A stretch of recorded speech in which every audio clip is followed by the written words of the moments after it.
ਹੁਣ ਨਹੀਂ ਕੋਈ ਨਹੀਂ ਜਾਂਦੀ ਹੁੰਦਾ ਹੁਣ ਨਹੀਂ ਪੈਂਦਾ ਹੁਣ ਕੰਮ ਲੱਗੀ ਕੰਮ ਚੱਲ ਗਿਆ ਮਾਲ ਆਉਣ ਲੱਗ ਗਿਆ ਚੜਦਾ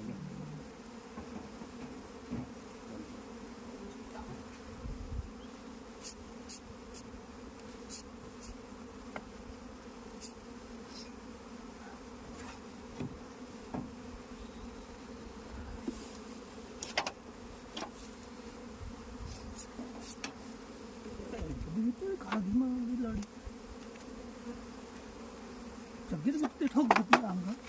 ला ना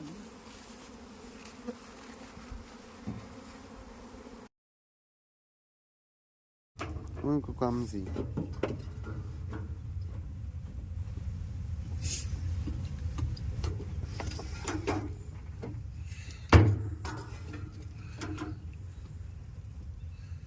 ਹੁਣ ਚੱਲੀ ਧੁੱਪ ਬਈ ਮੁੱਕੇ ਨਾ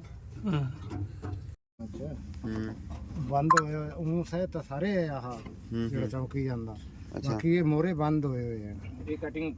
ਕਰਨੀ ਪੈਂਦੀ ਹੈ ਉਨੀ ਕੋ ਤੇ ਇਹ ਫਿਰ ਮਤਲਬ ਉੱਥੋਂ ਹੁਣ ਸਾਰਾ ਉੱਤੇ ਥੱਲੇ ਵਾਲਾ ਸਾਰਾ ਥੱਲੇ ਆ ਜਾਊਗਾ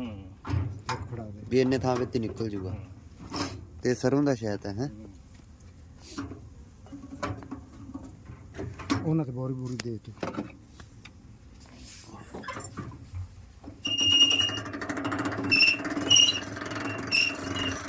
ਆਮ ਦੇਖ ਨਾਲ ਮਸ਼ੀਨ ਦੇ ਵਾਜੇ